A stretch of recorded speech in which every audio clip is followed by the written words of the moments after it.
খাবো না, লাইন ঠিক করে দেখবো, ওখান থেকে আমরা গিয়ে পানি নিয়ে আসি, আমরা খাবো। ওয়াসার পানি দিয়ে সংস্থার এমডিকে শরবত খাওয়ানোর ব্যতিক্রমী কর্মসূচি। দেখা করতে পুলিশে বাধা, সমস্যা পানিতে নয় লাইনে, দাবি পরিচালকের। দেশে ফিরে বিমানবন্দরে শেখ সেলিমের সঙ্গে দেখা করলেন প্রধানমন্ত্রী। শিশু জায়ানের লাশ দেশে আসছে বুধবার। জাহালাম কাণ্ডে হাইকোর্ট বেঞ্চের এখতিয়ার নিয়ে প্রশ্ন তুলে চেম্বার আদালতের সব কার্যক্রম স্থগিত করল দুদক। সর্বোচ্চ আদালতে ফয়সালা, বলছেন ভুক্তভোগীর আইনজীবী। জাজিরা প্রান্তে বসল পদ্মা সেতুর 11তম স্প্যান, দৃশ্যমান 1.5 কিলোমিটারেরও বেশি। অগ্রগতিতে খুশি দুই পাড়ের মানুষ। এবং রংপুরে গণধর্ষণের শিকার হয়ে ক্ষুদ্র নৃগোষ্ঠীর তরুণীর আত্মহত্যা, নিরাপত্তাহীনতায় ধর্ষিত অপর বোনও। পুলিশের বিরুদ্ধে ঘটনা ধামাচাপা দেওয়ার অভিযোগ।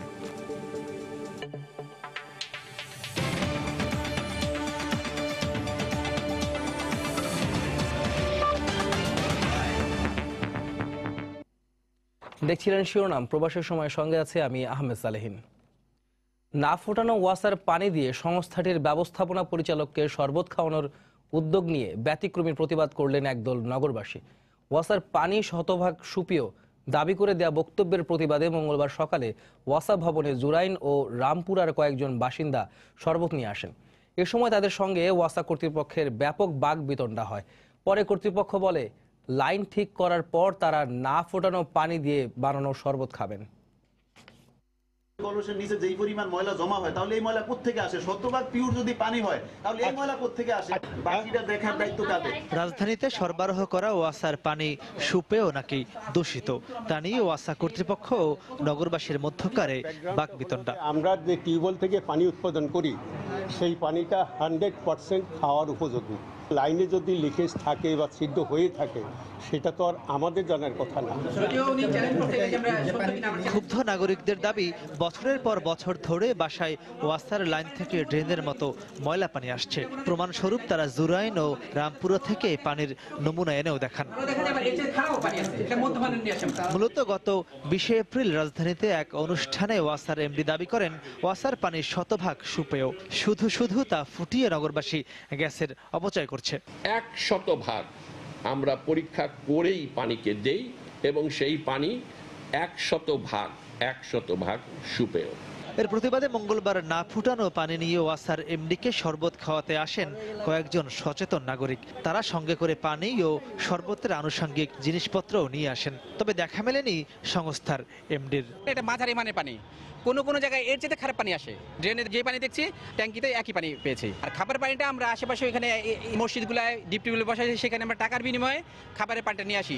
উনি কি করে বলে ঢাকা শহরের পানি শতভাগ সুপেয়? এই প্রশ্ন এবং কৈফিয়ত তাকে দিতেই হবে। ওনার পানিটা ওনাকে খাওয়ানোর জন্য আনছি।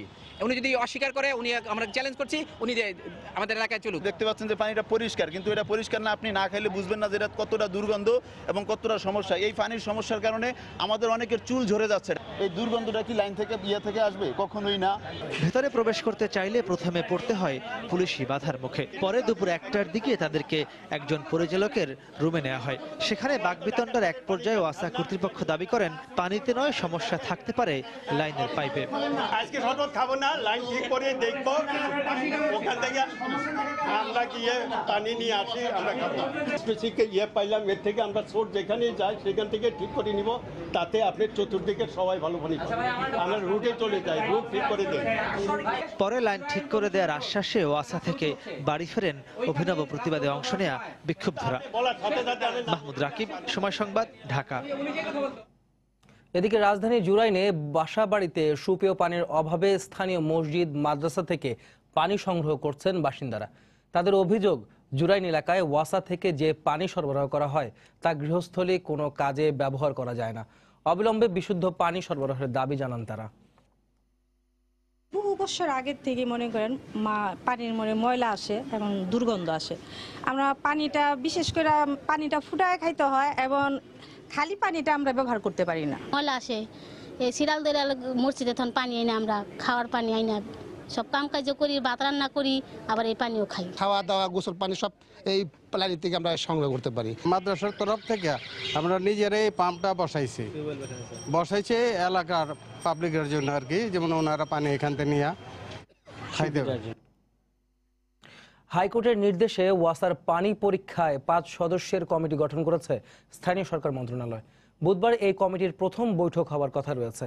এর আগে গত 19 এপ্রিল ঢাকা মহানগরীতে ওয়াসার পানিতে কোলাই ব্যাকটেরিয়া আছে কিনা তা পরীক্ষার জন্য 5 সদস্যের কমিটি গঠন করার জন্য 2 সপ্তাহ সময় বেঁধে দেন হাইকোর্ট। একই সঙ্গে এ বিষয়ে শুনানির জন্য আগামী 5 মে পরবর্তী আদেশের জন্য দিন ধার্য রেখেছেন আদালত। 3 দিনের রাষ্ট্রীয় সফর শেষে ব্রুনাই থেকে দেশে ফিরে বিমানবন্দরে শোকার্ত শেখ সেলিমের সঙ্গে দেখা করেছেন প্রধানমন্ত্রী শেখ হাসিনা। শ্রীলঙ্কায় সন্ত্রাসী হামলায় নাতিকে হারানো আওয়ামী লীগ নেতা শেখ ফজলুল করিম সেলিম এ সময় আবেগপ্রবণ হয়ে পড়েন। প্রধানমন্ত্রীও চোখের পানি ধরে রাখতে পারেননি। পরে একসঙ্গেই হজরত শাহজালাল আন্তর্জাতিক বিমানবন্দর থেকে বেরিয়ে যেতে দেখা যায় তাদের। 3 দিনের সফরে প্রধানমন্ত্রী ব্রুনাইয়ের সুলতান হাসান আল বলকিয়ার সঙ্গে দ্বিপক্ষীয় বৈঠক করেন। সেখানে 7টি সমঝোতা স্মারক সই হয়। এছাড়া বাংলাদেশ ব্রুনাই বিজনেস ফোরাম আয়োজিত অনুষ্ঠান সহ বেশ কিছু রাষ্ট্রীয় কর্মসূচিতে অংশ নেন। গত রোববার ব্রুনাইয়ের উদ্দেশ্যে ঢাকা ছাড়েন প্রধানমন্ত্রী শেখ হাসিনা।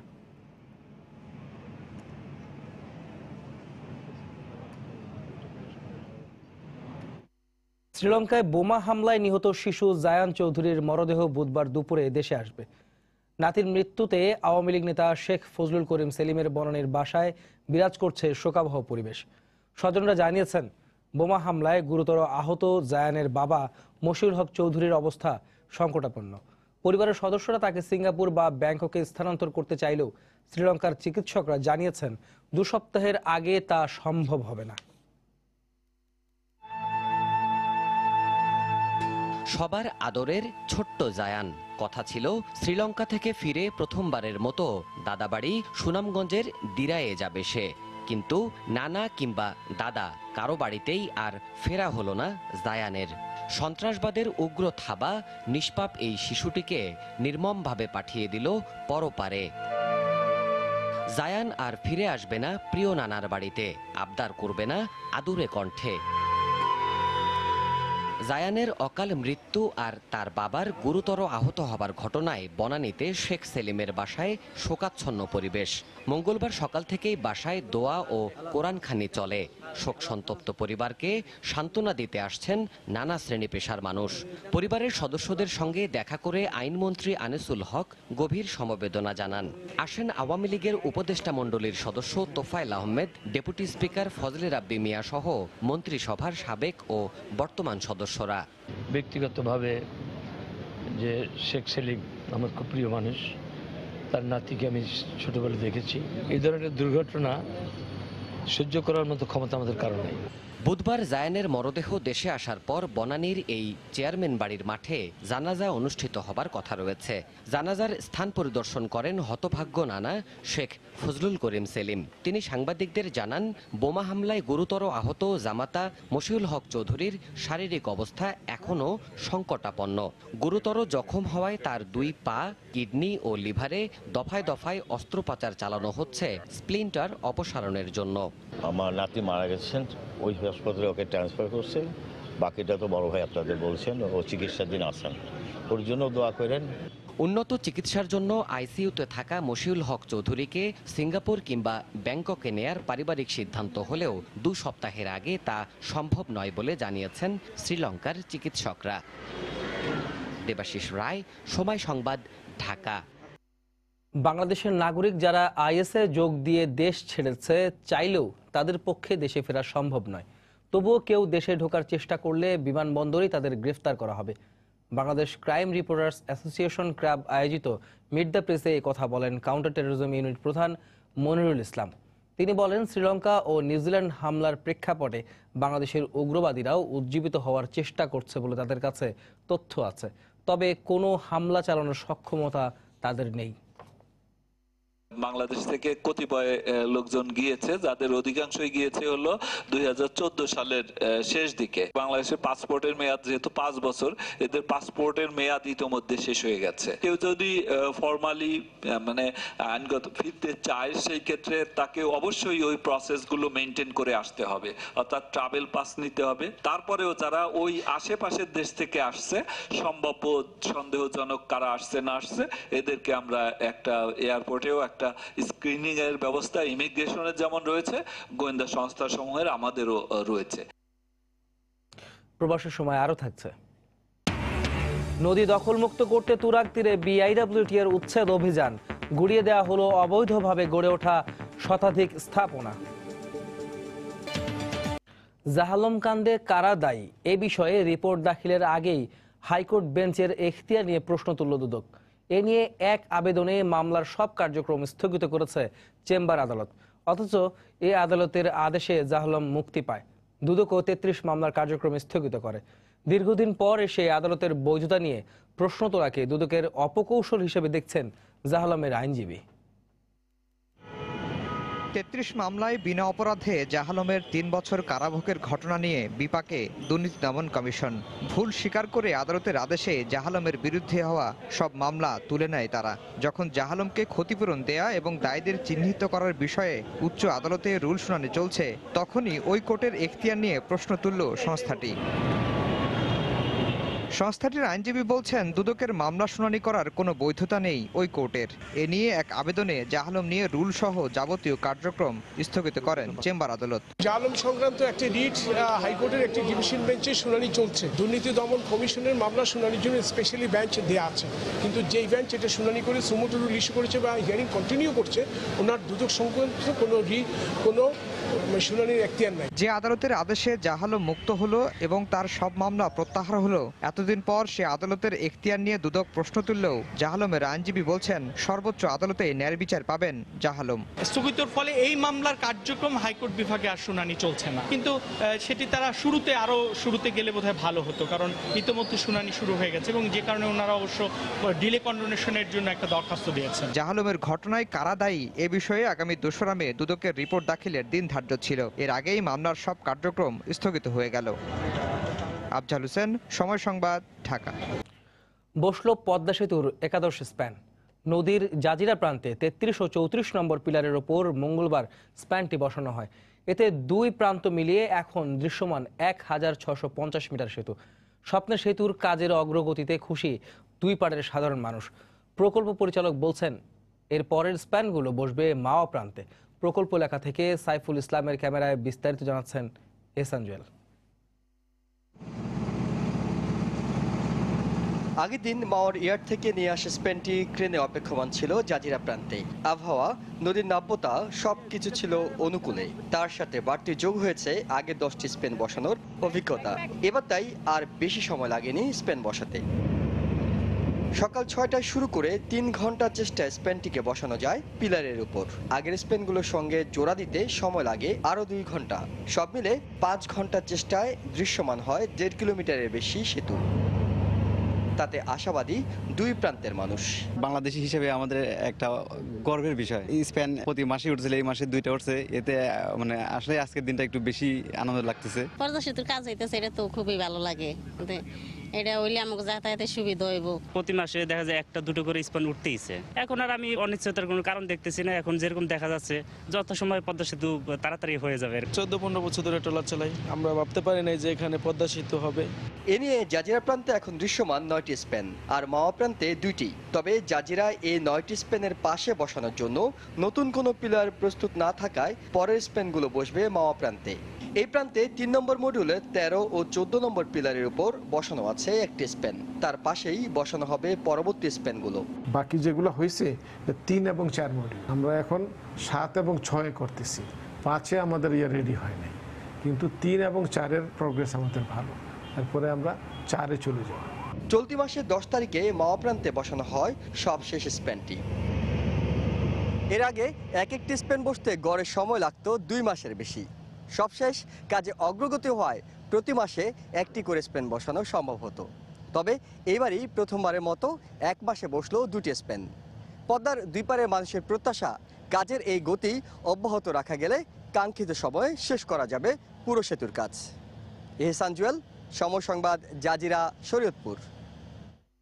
ইজিপ্ট এয়ার থেকে লিজ নেওয়া দুটি বিকল উড়োজাহাজ নিয়ে এখনও কোনো সমাধান না মেলায় বেকায়দায় বাংলাদেশ বিমান। চুক্তির শর্ত পূরণ করতে না পারায় উড়োজাহাজ দুটি ফেরত নিচ্ছে না মিশরীয় বিমান সংস্থা। ভাড়া বাবদ মাসে গুনতে হচ্ছে 10 কোটি টাকা। এ অবস্থায় কূটনৈতিকভাবে বিষয়টি সুরাহার জন্য পররাষ্ট্র মন্ত্রণালয়ের শরণাপন্ন হয়েছে বিমান মন্ত্রণালয়। বিস্তারিত জানাচ্ছেন হাজেরা শিবলি। 2014 সালে মিশরীয় বিমান সংস্থা ইজিপ্ট এয়ার থেকে বোয়িং 777 মডেলের দুটি উড়োজাহাজ লিজ নেয় বাংলাদেশ বিমান। 5 বছরের ওই চুক্তির শর্ত ছিল যেভাবে উড়োজাহাজ নেওয়া হয়েছে ফেরত দিতে হবে সেই অবস্থায়। কিন্তু ইঞ্জিন সমস্যা সহ নানা কারিগরি জটিলতায় আয়ত দূরের কথা, বারবার বিকল হয়ে এখন বিমানের গলার কাটা উড়োজাহাজ দুটি। দফায় দফায় মেরামত ও রক্ষণাবেক্ষণে এরই মধ্যে ব্যয় হয়েছে 13 কোটি টাকা। আর গেল 1 বছর ধরে দুটি বিকল অবস্থায় পড়ে আছে ভিয়েতনামে। অথচ ওই উড়োজাহাজের যন্ত্রাংশ না পাওয়ায় মেরামত করিয়ে ফেরত দেওয়া সম্ভব হচ্ছে না। কিন্তু চুক্তি মোতাবেক প্রতি মাসে ঠিকই ভাড়া গুনতে হচ্ছে 10 কোটি টাকা।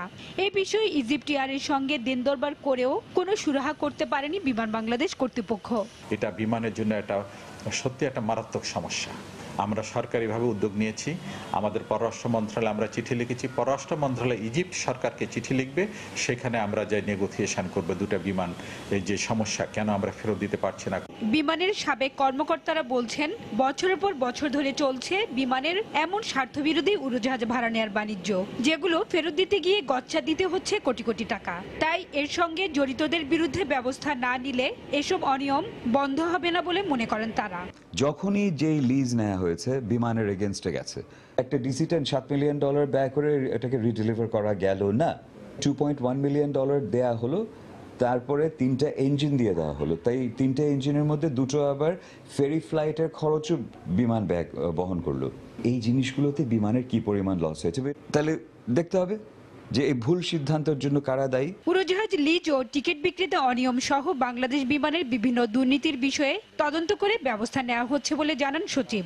প্রথমে আমরা দেখেছি বিমানের টিকিটিং সিস্টেম, সেখানে কিছু অস্বচ্ছ বিষয় রয়েছে। এখন আমরা এগুলো ফাইন্ড আউট করেছি। বিমানের লিজের বিষয়টা বিমান বোর্ড এবং আমরা এটা দেখভাল করছি। এরপরে আমরা কার্গো বিষয়টা আমরা দেখব সেখানে কোনো অনিয়ম বা দুর্নীতি আছে কিনা। গত অর্থ বছরেও 201 কোটি টাকা লোকসান দিয়েছে বিমান বাংলাদেশ এয়ারলাইন্স। হাজেরা শিউলি, সময় সংবাদ, ঢাকা। আগুন নেভানোর সুবিধার্থে উন্নত দেশগুলোর আদলে বন্দরনগরী চট্টগ্রামের 41টি ওয়ার্ডের 100-র বেশি পয়েন্টে 230টি ফায়ার হাইড্রেন্ট বসাতে যাচ্ছে ওয়াসা। বাড়তি কোনো বাজেট ছাড়াই চলমান প্রকল্পগুলোর মাধ্যমে ইতিমধ্যে 30টি ফায়ার হাইড্রেন্ট স্থাপনের কাজ শেষ হয়েছে। এসব ফায়ার হাইড্রেন্ট থেকে নগরীর গুরুত্বপূর্ণ স্থানগুলোতে আগুন নেভানোর কাজে 24 ঘন্টা পানির সুবিধা পাবে ফায়ার সার্ভিস। সাক্ষাৎ চিপুর ক্যামেরায় বিস্তারিত জানাচ্ছেন কমল দে। যানজট সহ নানা জটিলতার কারণে দমকল কর্মীদের দুর্ঘটনাস্থলে পৌঁছাতে চরম ব্যাগ পেতে হয়। পাশাপাশি আগুন নেভানোর কাজে পর্যাপ্ত পানি পাওয়া যায় না, ফলে দ্রুত আগুন নিয়ন্ত্রণে আনতে দুর্ভোগে পড়তে হয় দমকল কর্মীদের।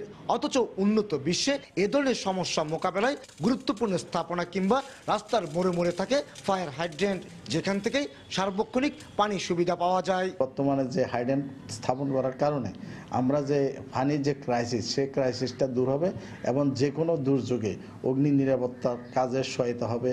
সাম্প্রতিক সময়ে দেশের বিভিন্ন স্থানে আগুনের ঘটনা আশঙ্কাজনক হারে বেড়ে যাওয়ায় অবশেষে টনক নড়েছে প্রশাসনের। এই অবস্থায় ফায়ার হাইড্রেন্ট স্থাপনে সবার আগে এগিয়ে এসেছে চট্টগ্রাম ওয়াসা।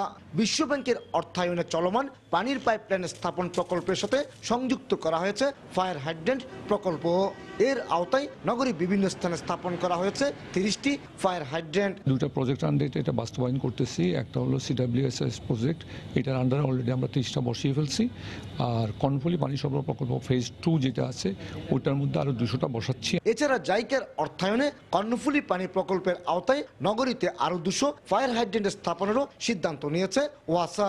বিশেষ করে আবাসিক এলাকা, বিপণী বিতান এবং বহুতল ভবন এলাকায় স্থাপন করা হবে এসব ফায়ার হাইড্রেন্ট। আরো যদি তারা চায় কোনো জায়গায় যেটা খুব প্রয়োজনীয় বা করলে পরে প্রয়োজন মিটবে পানি সরবরাহের ব্যাপারে, ফায়ার হাইড্রেন্টের ব্যাপারে, সেখানে আমরা করতে রাজি আছি। ওয়াসা কর্মকর্তারা জানিয়েছেন সবগুলো ফায়ার হাইড্রেন্ট স্থাপনের কাজ শেষ হওয়ার পর এগুলো ফায়ার সার্ভিস কর্তৃপক্ষের কাছে হস্তান্তর করা হবে। তবে ফায়ার সার্ভিস চাইলে এখনই ফায়ার হাইড্রেন্ট ব্যবহার করতে পারবে। অগ্নি নির্বাপনের ক্ষেত্রে সবসময় উন্নত বিশ্বের উদাহরণ টানা হয়। সেই উদাহরণের একটি অংশ হতে যাচ্ছে বাংলাদেশের বন্দর নগরী চট্টগ্রাম। চট্টগ্রামের বিভিন্ন স্থানে স্থাপিত ফায়ার হাইড্রেন্টগুলি দিয়ে অন্তত 1 কিলোমিটার পর্যন্ত পানি ছিটানো যাবে। কমল দেব, সময় সংবাদ, চট্টগ্রাম। রমজান উপলক্ষে মঙ্গলবার থেকে সারা দেশে পণ্য বিক্রি কার্যক্রম শুরু করেছে trading corporation of Bangladesh TCB. প্রথম দফায় বিক্রি হচ্ছে 3টি নিত্য প্রয়োজনীয় পণ্য, ডাল, চিনি ও সয়াবিন তেল। রোজা শুরুর 5 দিন আগে ছোলা ও 2 দিন আগে খেজুর বিক্রি শুরু হবে বলে জানিয়েছে টিসিবি। ন্যায্য মূল্যে নিত্য পণ্য পেয়ে সন্তোষ প্রকাশ করেছেন সাধারণ মানুষ। রমজানে নিত্য প্রয়োজনীয় পণ্যের দাম স্থিতিশীল রাখতে প্রতি বছরই ট্রাকে করে দেশের বিভিন্ন পয়েন্টে নির্দিষ্ট কিছু পণ্য বিক্রি করে টিসিবি। মঙ্গলবার সকাল থেকে সারা দেশে শুরু হয়েছে টিসিবির নিত্য পণ্য বিক্রি। ময়মনসিংহে বিভাগীয় শহরের 5টি পয়েন্টে খোলা ট্রাকে বিক্রি হচ্ছে পণ্য। খুলনায় এ কার্যক্রম শুরু করেছে 119 জন ডিলার। টিসিবি জানায় এবছর প্রতি কেজি চিনি 47 টাকা, মসুর ডাল 44 টাকা এবং সয়াবিন তেল কেজি প্রতি 85 টাকায় বিক্রি হচ্ছে। বাইরে যে রেট আছে তার রেট আছে অনেক টিভিসির মধ্যে অনেক কম আছে রেট, এই জন্য অনেক লোকজন নিতে আছে। বাজারের চেয়ে কমের দাম মানুষের কিনে, এর ডাল, মসুর ডাল দিচ্ছি, চিনি দিচ্ছি। এখান থেকে একজন ক্রেতা সর্বোচ্চ 4 কেজি পণ্য কিনতে পারবেন বলে জানায় টিসিবি কর্তৃপক্ষ। ন্যায্য মূল্যে পণ্য পেয়ে সন্তোষ প্রকাশ করেছেন সাধারণ মানুষ। বাজারের চেয়ে তো অনেক ভালো এবং দামও কম, জিনিসও ভালো। বাজারের ডাল থেকে এই ডালটা সিদ্ধ হয় এবং ভালো, খেতেও ভালো। সাধারণ মানুষের জন্য সবচেয়ে ভালো, এটা কন্টিনিউ যদি রাখা যায়। এই উদ্যোগটা সারা বছর থাকলে বাজার স্থিতিশীল থাকে। রমজানের শেষ দিন পর্যন্ত চলবে টিসিবির খোলা বাজারে পণ্য বিক্রি কার্যক্রম। ঈশিতা ব্রহ্ম, সময় সংবাদ। প্রবাসের সময় আরও থাকছে বিশ্বকাপ ক্যাম্পের দ্বিতীয় দিনে ব্যাটিংয়ের মনোযোগী টাইগারদের। আগের বিশ্বকাপে সফল না হওয়ার আক্ষেপ এবার মুছে ফেলতে চান তামিম ইকবাল। রংপুরের মির্জাপুরে গণধর্ষণের শিকার হয়ে ক্ষুদ্র নৃগোষ্ঠীর এক তরুণী আত্মহত্যা করেছে। ধর্ষণের শিকার হয়েছে তার ছোট বোনও। গত শুক্রবার এই ঘটনা ঘটে। স্বজনদের অভিযোগ, পুলিশের গাফলতি আর ধর্ষকদের হুমকিতে বিচার চাওয়া দূরের কথা, 3 দিন ধরে নিজের নিরাপত্তা নিয়ে শঙ্কায় ভুগছে তারা। এই ঘটনার সুষ্ঠু বিচার দাবি করেছেন স্বজন ও এলাকাবাসী। শাকিল মাহমুদের ক্যামেরায় রতন সরকারের রিপোর্ট। স্বজনরা জানান, বৃহস্পতিবার রংপুর শহরে আত্মীয়ের বাসায় ছোট বোনকে নিয়ে ঘুরতে যায় মির্জাপুরের ক্ষুদ্র নৃগোষ্ঠীর স্বপ্না। শুক্রবার সকালে মাহিগঞ্জ এলাকায় প্রেমিক রতন মিঞ্জির দেখা করতে যায় স্বপ্না ও তার বোন। এ সময় গণধর্ষণের শিকার হয় তারা। ওই দিন বাড়ি ফিরে আত্মহত্যা করে স্বপ্না। মৃত্যুর পর তার মোবাইলের পাঠানো SMS দেখে ধর্ষণের বিষয়টি জানতে পারে পরিবার, কিন্তু ধর্ষকের অব্যাহত হুমকিতে 3 দিন ধরে বিচার চাওয়ার সাহস পায়নি পরিবারের সদস্যরা। ডাকি নিয়ে গেছে, নিয়ে যা তাকে এরকম ব্যবস্থা করি, সে চলে আসছে। চলে আসার পরে মারা গেল। এরা আসলে ভয়ে হয়তো বিচার চাচ্ছে না, কিন্তু এর সঠিক বিচার পাওয়া উচিত। বলে যে স্বপ্ন টপর দাফন হওয়ার পরে রিজি টপর যে কি হবে না হবে, সে রিজিক যে খুঁজে পাওয়া যাবে কি না যাবে, এটা কিন্তু কোনো নির্দেশন নাই। মৃত্যুদণ্ড, আমরা মৃত্যুর বদলে মৃত্যু চাই। স্বপ্নার সঙ্গে ধর্ষণের শিকার হয় 7ম শ্রেণীর ছাত্রী তার চাচাতো বোনও। আতঙ্ক নিয়ে সময় সংবাদের কাছে ঘটনার দিনের বর্ণনা দেয় মেয়েটি। ওখানে জোর করে নিয়ে গেছেন, এমনি গল্প নাম জানো তার? কি নাম ওর? কি নাম? রতন। এদিকে লাশের ময়না তদন্ত আর একটি ইউডি মামলা করে ধর্ষণের এই ঘটনা ধামাচাপা দেওয়ার অভিযোগ উঠেছে পুলিশের বিরুদ্ধে। আমি কোনো খবর পাই না, আমি কথাটা কেন বলবো? আপনার এখানে একটা আদিবাসী পল্লীতে আত্মহত্যা করে মারা যাচ্ছে, আপনি জানেন না? আমার কাছে কেউ কিছু বলে না। ঘটনার বিচার দাবিতে ফুঁসে উঠেছে ক্ষুদ্র নৃগোষ্ঠীর মানুষ। অবিলম্বে প্রতারক প্রেমিক রতন মিঞ্চি ও তার অজ্ঞাত 2 সহযোগীকে গ্রেফতারের দাবি জানিয়েছেন তারা। রতন সরকার, সময় সংবাদ, মিঠাপুকুর, রংপুর। মাদ্রাসা ছাত্রী নুসরাত জাহান রাফি হত্যা মামলার তদন্তের অগ্রগতিতে সন্তোষ প্রকাশ করেছেন উচ্চ আদালত। আদালত বলেন, এখনই এ মামলায় হস্তক্ষেপ করতে চান না তারা। এদিকে নুসরাত হত্যায় জড়িতদের বিচার দাবিতে ফেনীতে মানববন্ধন হয়েছে। তদন্ত চলছে নুসরাত হত্যায় অর্থ এবং পুলিশের গাফলতির বিষয়টিও। মাদ্রাসার শিক্ষার্থী নুসরাত জাহান রাফিকে আগুনে পুড়িয়ে হত্যার পর পার হয়েছে ২৬ দিন। এ সময়ের মধ্যেই অধ্যক্ষ সিরাজউদ্দৌলা, পৌর কাউন্সিলর রুহুল আমিন সহ ২০ জনকে গ্রেফতার করেছে পিবিআই। হত্যায় জড়িত থাকার কথা স্বীকার করে ২ নারী সহ ৮ জন স্বীকারোক্তিমূলক জবানবন্দি দিয়েছেন। আলোচিত এই মামলার তদন্ত ও আসামিদের গ্রেফতারে অগ্রগতি দেখে সন্তোষ প্রকাশ করেছেন উচ্চ আদালত। বিচার বিভাগীয় তদন্ত চেয়ে এক রিটের পরিপ্রেক্ষিতে আদালত এই মন্তব্য করেন। মহামান্য হাইকোর্ট আশাবাদ ব্যক্ত করেছেন যে তদন্ত সুষ্ঠুভাবে হচ্ছে এবং আশা করা যায় যে অল্প কিছুদিনের মধ্যেই তদন্ত প্রতিবেদনও আমাদের সবার সামনে চলে আসবে। এদিকে নুসরাত হত্যার ঘটনায় পুলিশের গাফিলতি খতিয়ে দেখতে দ্বিতীয় দফায় মঙ্গলবার সোনাগাজী পরিদর্শন করেছেন পুলিশ সদর দপ্তরের তদন্ত কমিটি। আমাদের সোনাগাজী মডেল থানার অফিসার ইনচার্জ জনাব মজ্জম হোসেন যখন আমাদের সাথে কথা হয়েছিল, উনি যখন আত্মহত্যার বলতে চেয়েছিল, আমরা বললাম যে না, এটা আত্মহত্যা না, আমরা একটু ভালোভাবে তদন্ত করে দেখেন, এটা একটা পরিকল্পিত হত্যাকাণ্ড। আমাদের তথ্য বিশ্লেষণ এবং রিপোর্ট প্রস্তুত করা হচ্ছে, আপনারা খুব দ্রুত এটা পেয়ে যাবেন। রিপোর্টগুলো আমরা যাচাই বাছাই করছি। রিপোর্টগুলো যাচাই বাছাই করার পরে যদি প্রাথমিকভাবে প্রমাণ হয় যে এখানে অর্থের লেনদেন হয়েছে। নুসরাত জাহান রাফি হত্যায় জড়িতদের দৃষ্টান্তমূলক শাস্তির দাবিতে ফেনীতে মঙ্গলবারও মানববন্ধন করেছেন শিক্ষার্থীরা। প্রায় ২ কিলোমিটার এলাকা জুড়ে শহরের এসসি উচ্চ বিদ্যালয়ের সামনে এ মানববন্ধন হয়। আফজাল হোসেন, সময় সংবাদ, ঢাকা। রাজধানীর মৎস্য ভবন এলাকায় 2টি বাস, 3টি প্রাইভেট কার ও একটি রিকশার চতুর্মুখী সংঘর্ষে 2 জন নিহত হয়েছেন। ঘটনাস্থলেই মারা যান এক রিকশা চালক। গুরুতর আহত অবস্থায় 3 জনকে ঢাকা মেডিকেলে নেওয়া হলে সেখানে মারা যান আরও একজন। রাজধানীর ব্যস্ততম মৎস্য ভবন মোড়ে মঙ্গলবার সকাল 7:15টার চিত্র এটি। দুমড়ে মুচড়ে গেছে যাত্রীবাহী বাস, প্রাইভেট কারে লেগে আছে রক্তের দাগ, উল্টে পড়ে আছে রিকশা। দুর্ঘটনাস্থল ঘিরে জটলা করে রয়েছেন পথচারীরা। কিছু সময় আগে এখানে স্বাধীন পরিবহনের একটি বাসের সঙ্গে 3 দিক থেকে আসা 3টি প্রাইভেট কারের চতুর্মুখী সংঘর্ষে এক রিকশা চালক সহ 2 জন নিহত এবং আহত হন আরও 2 জন। প্রত্যক্ষদর্শীরা জানান, ভোরে যানজট না থাকায় শাহবাগ থেকে পাল্লা দিয়ে বেপরোয়া গতিতে আসছিল 2টি বাস। রমনা গেটে এসেই হঠাৎ নিয়ন্ত্রণ হারিয়ে ফেলে স্বাধীন পরিবহনের বাসটি। এ সময় জাতীয় প্রেস ক্লাব, কাকরাইল ও শিল্পকলা একাডেমির দিক থেকে আসা 3টি প্রাইভেট কারের সঙ্গে মৎস্য ভবনের সামনে চতুর্মুখী সংঘর্ষ হয়। এতে রাস্তার পাশে থাকা রিকশাটি দুমড়ে মুচড়ে যায়, আর ঘটনাস্থলে প্রাণ হারান একজন। ঢাকা মেডিকেলে নেওয়ার পর মৃত্যু হয় আরও একজনের। স্বাধীনে দেখলাম যে পাশের থেকে ওই গাড়িটা লাগাই দিল ঠাস কেটে। সেখানে আমি খারাপ পর যে ওই সিট ধরে বসে আমি মতন পরে যেতাম, পরে গেলে আমি মারা যেতাম। খুব গতিতে ছিল, স্পিড খুব ছিল আর কি। মাইক্রো গাড়িরও কম ছিল না, বাসেরও কম ছিল না আর কি। মানে যখন মুডটা যখন ঘুরেছে মনে হয় 1 চাকা তোলা হয়ে গেছিল। পাশে রিক্সা ছিল, রিক্সা মনে করেন 2 গাড়ি চিপা, বাসে 2 গাড়ি চিপা বইরা মনে করেন রিক্সাওয়ালাটা নগদ মনে করেন ডেট। স্বাধীন পরিবহনের চালককে আটক করা হয়েছে বলে জানিয়েছে পুলিশ। ইতিমধ্যে স্বাধীন পরিবহনের যে গাড়ির ড্রাইভার, তাকে আটক করে রমনা থানায় সোপর্দ করেছি। গাড়ি সবগুলো আমাদের হেফাজতে আছে। রাস্তা সাময়িকভাবে আমরা ডাইভারশন দিয়েছিলাম, বন্ধ করিনি, ডাইভারশন দিয়েছিলাম। মৌসুমী মৌ, সময় সংবাদ, ঢাকা। এদিকে সড়ক দুর্ঘটনায় প্রাণ হারিয়েছেন সময় সংবাদের ক্যামেরা স্টোরের কর্মী মোয়াজ্জেম হোসেন। মঙ্গলবার ভোরে ঢাকা মেডিকেল কলেজ হাসপাতালের নিউরোসায়েন্স বিভাগে চিকিৎসাধীন অবস্থায় মারা যান তিনি। কর্তব্যরত চিকিৎসক জানান, মাথার পেছনের অংশে প্রচণ্ড আঘাত পেয়েছিলেন মোয়াজ্জেম। স্বজনরা জানান, গত রোববার দুপুরে সাভারের ব্যাংক কলোনি এলাকার প্রধান সড়ক পার হওয়ার সময় যাত্রীবাহী একটি বাস ধাক্কা দেয় মোয়াজ্জেমকে। তাৎক্ষণিকভাবে তাকে এনাম মেডিকেলে ভর্তি করা হয়। অবস্থা খারাপ হলে সোমবার বিকেলে মোয়াজ্জেমকে ঢাকা মেডিকেলে ভর্তি করা হয়, সেখানেই তার মৃত্যু হয়।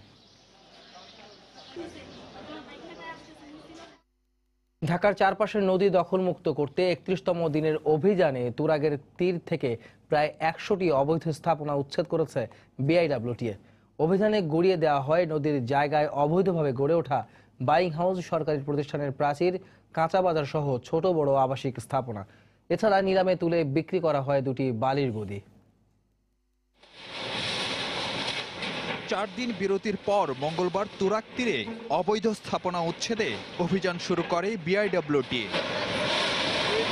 মঙ্গলবারের অভিযানে গুড়িয়ে দেওয়া হয় নদীর জায়গা দখল করে গড়ে ওঠা একটি বাইং হাউস। উচ্ছেদ করা হয় আব্দুল্লাহপুর সুইচ গেট এলাকার একটি কাঁচা বাজারের অংশবিশেষ।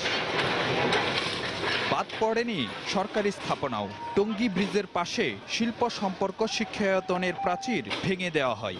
বিআইডব্লিউটিএ বলছে নদীর জায়গা উদ্ধারে প্রতিষ্ঠানের মালিকানা বিবেচ্য নয়। নোটিশ না দিয়ে একটা সরকারি প্রতিষ্ঠানের দেওয়াল ভেঙে ফেলবে, এত বড় একটা প্রতিষ্ঠানকে না জানিয়ে, এটাই আমাদের অভিযোগ। তাহলে আমাদের এই অরক্ষিত জায়গাটা আমরা কিভাবে এখন নিয়ন্ত্রণ করব? এই ওয়ালেরও ভেতরে আমাদের সীমানা পিলার, তো সেই হিসেবে তো আমরা যেহেতু সীমানার ভেতরে অংশ মানে আমাদের নদী সীমানার মধ্যে আছে, এরকম অংশ আমরাই উচ্ছেদ করছি। এদিকে হাইকোর্টের স্থগিতাদেশ থাকায় বেশ কিছু প্রতিষ্ঠানের স্থাপনা উচ্ছেদ করা যাচ্ছে না। তবে আইনিভাবে লড়াই করার কথা জানিয়েছে বিআইডব্লিউটিএ। আমি আশা করছি যে কোনো কিছুই আমরা অবশ্যই আইনি মোকাবেলা করে সেইগুলো ভ্যাকেট করে আমরা সেই অবৈধ স্থাপনাগুলো উচ্ছেদ করতে সমর্থ হব। অভিযানে অবৈধভাবে গড়ে ওঠা দুটি বালির গদি নিলামে তুলে 14,28,000 টাকা বিক্রি করা হয়। 31 দিনের অভিযানে বুড়িগঙ্গা ও তুরাগ পাড় থেকে উচ্ছেদ করা হয়েছে 3,200টির বেশি অবৈধ স্থাপনা। উদ্ধার করা হয়েছে 82 একরের বেশি জায়গা। ফারুক ভিয়া, রবিন, সময় সংবাদ, ঢাকা। পরীক্ষায় গণহারে ফেলের কারণ অনুসন্ধান ও ফল পুনর্মূল্যায়ন সহ 5 দফা দাবিতে রাজধানীর নীলক্ষেত মোড়ে আগামীকালও সড়ক অবরোধের ঘোষণা দিয়েছে ঢাকা বিশ্ববিদ্যালয়ের অধিভুক্ত 7 কলেজের শিক্ষার্থীরা। প্রায় 4 ঘন্টা অবরোধ শেষে এ কর্মসূচি ঘোষণা করেন আন্দোলনকারীরা। এদিকে একই দাবিতে ঢাকা কলেজের প্রধান ফটকে আমরণ অনশন কর্মসূচি পালন করেছেন 3 শিক্ষার্থী। ঢাকা বিশ্ববিদ্যালয়ের অধিভুক্ত 7 কলেজের নানা সমস্যা সমাধানের দাবিতে রাজধানীর নীলক্ষেত মোড় অবরোধ করে এভাবে স্লোগান দিতে থাকে শিক্ষার্থীরা। এতে প্রায় 4 ঘন্টা বন্ধ থাকে আশপাশের সড়কের যান চলাচল। শিক্ষার্থীদের অভিযোগ, শুধুমাত্র পরীক্ষা নেওয়া ও খাতা মূল্যায়ন ছাড়া শিক্ষা ব্যবস্থার উন্নয়নে কোনো ব্যবস্থা নেয় না ঢাকা বিশ্ববিদ্যালয় কর্তৃপক্ষ। ফলে বিপর্যয়ের মুখে পড়ছে কলেজগুলোর শিক্ষা কার্যক্রম। এই 7টা কলেজের কখনো ইতিহাসে এরকম রেজাল্টে ধস দেখা যায় নাই, তাহলে হঠাৎ করে এরকম ধস কেন? 7 কলেজকে ঢাকা ভার্সিটির আন্ডারে দেওয়ার পর থেকে মান কোনোভাবে উন্নয়ন না, আরো দিন দিন খারাপের দিকে যাচ্ছে এবং আমরা দেখছি যে 7 কলেজ ঢালাওভাবে শিক্ষার্থীরা ফেল করছে। এর আগে মঙ্গলবার সকালে ঢাকা কলেজের সামনে মানববন্ধন থেকে 5 দফা দাবি তুলে ধরেন শিক্ষার্থীরা। পরে মিছিল নিয়ে নীলক্ষেত মোড়ে অবস্থান নেন তারা। 7 কলেজ পরিচালনার জন্য স্বতন্ত্র প্রশাসনিক ভবন চাই। প্রতি মাসে প্রত্যেকটা ডিপার্টমেন্টে প্রতি কলেজে 2 দিন করে মোট 14 দিন দাবির শিক্ষকদের ক্লাস নিতে হবে। আগামীকাল আমাদের কর্মসূচি অব্যাহত থাকবে যতক্ষণ না পর্যন্ত বিসিতে আসে আমাদের দাবি বাস্তবায়ন করবে। একই দাবিতে ঢাকা কলেজের মূল ফটকে অনশন কর্মসূচি পালন করে 4 শিক্ষার্থী। ঢাকা কলেজের অধ্যক্ষ ও উপাধ্যক্ষের সমস্যা সমাধানের আশ্বাসে অনশন ভাঙেন তারা। 2017 সালের ফেব্রুয়ারিতে 7 কলেজকে ঢাকা বিশ্ববিদ্যালয়ের অধিভুক্ত করার পর থেকে নানা অনিয়মের প্রতিবাদে আন্দোলন করে আসছে শিক্ষার্থীরা। আহমেদ সালেহিন, সময় সংবাদ। স্পেনের আসন্ন জাতীয় সংসদ নির্বাচন উপলক্ষে প্রচারণার অংশ হিসেবে দেশটির ক্ষমতাসীন দল সোশ্যালিস্ট পার্টি মাদ্রিদে বাংলাদেশি মুসলিম কমিউনিটির সাথে মতবিনিময় সভা করেছে। মাদ্রিদের বাঙালি অধ্যুষিত লাভা পিএসের বাইতুল মোকাররম জামে মসজিদে এ মতবিনিময় সভা অনুষ্ঠিত হয়। এ সময় সোশ্যালিস্ট পার্টির নেতারা আসন্ন সংসদ নির্বাচনে নিজ দলের প্রার্থীদের জয়ী করার জন্য বাংলাদেশি মুসলিম কমিউনিটির সহযোগিতা চান। সোশ্যালিস্ট পার্টির নেতৃবৃন্দ ছাড়াও প্রবাসী বাংলাদেশিরা এ সময় উপস্থিত ছিলেন। আগামী 28 এপ্রিল স্পেনে জাতীয় নির্বাচন অনুষ্ঠিত হবে।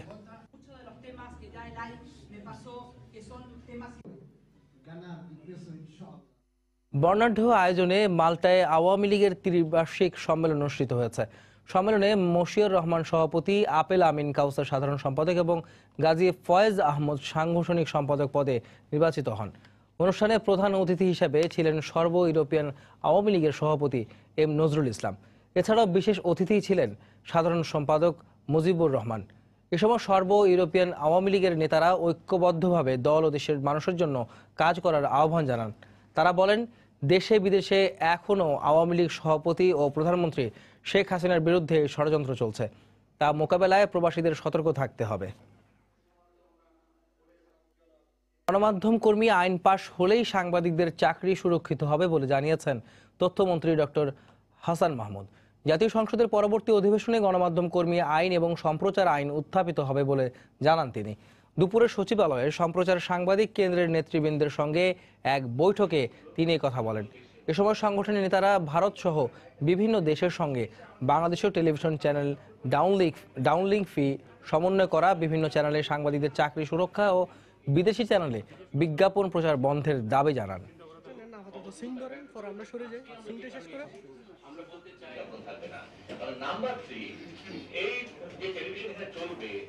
সেখানে যাতে অন্যান্য বিষয়গুলোকে অন্তর্ভুক্ত করা যায়। আপনারা যে গণমাধ্যম কর্মী আইন যখন হবে তখন এই চাকরি নিশ্চয়তা থেকে শুরু করে সমস্ত কিছুর আইনি সুরক্ষা তখনই প্রতিষ্ঠিত হবে। এই জন্য এই আইনটা দ্রুত সংসদে পাশ করতে পারলে এই সুরক্ষাটা তৈরি হবে। বাংলাদেশে যে ডাউনলিং ফি আছে এটি খুবই নগণ্য, মাত্র 5 লাখ টাকা। তো অন্যদিকে সাথে 5 কোটি টাকা। এই জায়গায় ডাউনলিং ফি নিয়ে ইতিমধ্যে আলোচনা হয়েছে।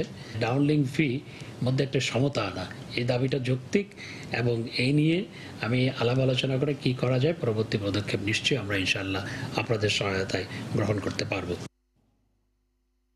পোশাক খাত নিয়ে বিভিন্ন বেসরকারি সংস্থাগুলোর প্রতিবেদন অসঙ্গতিপূর্ণ ও মিথ্যাচার বলে মন্তব্য করেছেন বিজিএমএর নবনির্বাচিত সভাপতি ডক্টর রুবানা হক। বুধবার রাত 12টায় জুরাইন কবরস্থানে রানা প্লাজা দুর্ঘটনায় নিহতদের কবরে ফুল দিয়ে শ্রদ্ধা জানান বিজিএমএর নবনির্বাচিত সভাপতি ডক্টর রুবানা হক। এ সময় তার সঙ্গে ছিলেন বিজিএমএর নবনির্বাচিত পরিচালনা পর্ষদের সদস্যরা। পরে সাংবাদিকদের প্রশ্নের জবাবে রুবানা হক বলেন, বিদেশিদের পরামর্শ নয়, নিজেদের উদ্যোগেই পোশাক খাতের উন্নয়নে কাজ করা হবে। এছাড়া রানা প্লাজার মতো ঘটনা রোধে বিজিএমইএ কাজ করছে বলেও জানান তিনি।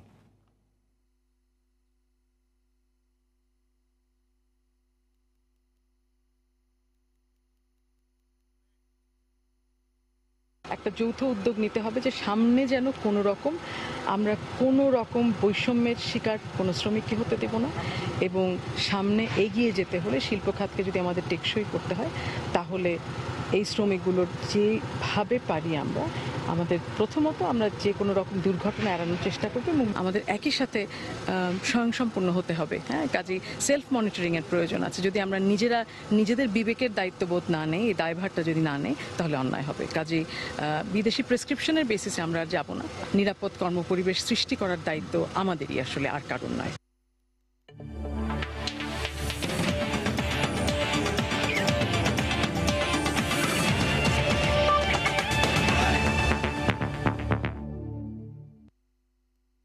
এবারের বিশ্বকাপটা স্মরণীয় করে রাখতে চান তামিম ইকবাল। এর আগে 3 বিশ্বকাপে খেললেও সফল না হওয়ার আক্ষেপ আছে দেশসেরা এই ওপেনারের, যদিও বিশ্বকাপে নির্দিষ্ট কোনো লক্ষ্য স্থির করেননি। এবারের ফরম্যাট কঠিন হলেও বাংলাদেশ দল নিয়ে বড় আশা সব ফরম্যাটে দেশের সর্বোচ্চ রানের মালিকের। তামিমের বিশ্বকাপ ভাবনার বিস্তারিত থাকছে সাজিদ মুস্তাহিজের রিপোর্টে। আমি যে জিনিসটা স্ট্যান্ডার্ডটা মেনটেন করি আমি ওই হিসাবে আসলেই অত সাকসেসফুল না, বাট আবার একটা নতুন ওয়ার্ল্ড কাপ আর একটা অপরচুনিটি আমার কাছে। সো আশা করব যে এবার ফুলফিল করতে পারি, বাট আমি কোনো বড় টার্গেট নিয়ে অথবা এরকম কোনো সময় নিয়ে কোনো টুর্নামেন্ট খেলি না। আমার প্রসেসের উপর বিশ্বাস করি, যদি আমি আমার প্রসেসটা মেনটেন করি, আমি যদি যে প্র্যাকটিসগুলো করছি এগুলো যদি এক্সিকিউট করি তাহলে সাকসেস হওয়ার চান্সেস বেশি থাকে। অন্য যে কোনো বারের তুলনায় এবারের বিশ্বকাপ ফরম্যাট কঠিন। সেমিফাইনালে খেলতে হলে জিততে হবে অন্তত 5 থেকে 6টি ম্যাচ। তবে প্রতিপক্ষ কেউই অচেনা নয়, এটাই ভালো করার সাহস দিচ্ছে তামিমকে। এমন 9টা টিমের সাথে খেলছি না যার সাথে আমরা কোনো সময় খেলি নাই, আমরা সবার সাথেই খেলেছি। কে চাবে না যে এত বড় ইভেন্টে ভালো করতে, নিজের জন্য, টিমের জন্য।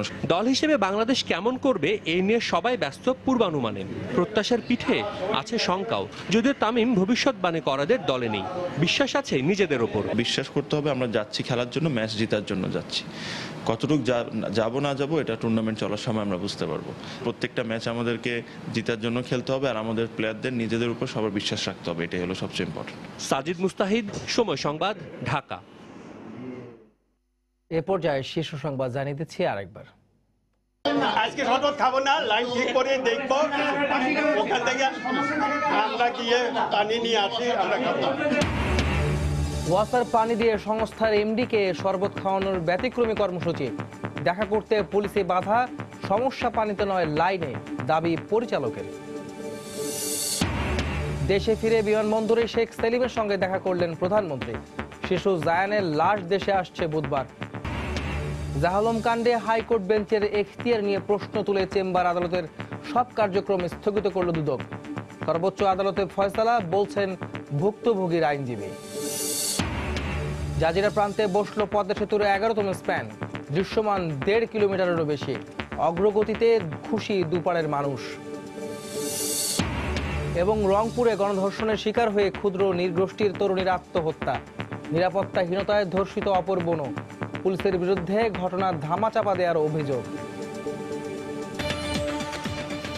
এই ছিল প্রবাসের সময়। যে কোনো খবর পেতে ভিজিট করুন সময়নিউজ.tv। আপনার মোবাইলে সময় সংবাদ দেখতে ও সব খবর পেতে ডাউনলোড করুন সময় অ্যাপ। এছাড়া এইমাত্র পাওয়া খবর মোবাইলে পেতে SMS করুন *BN লিখে পাঠিয়ে দিন 16242 নম্বরে। সঙ্গেই থাকুন সময়।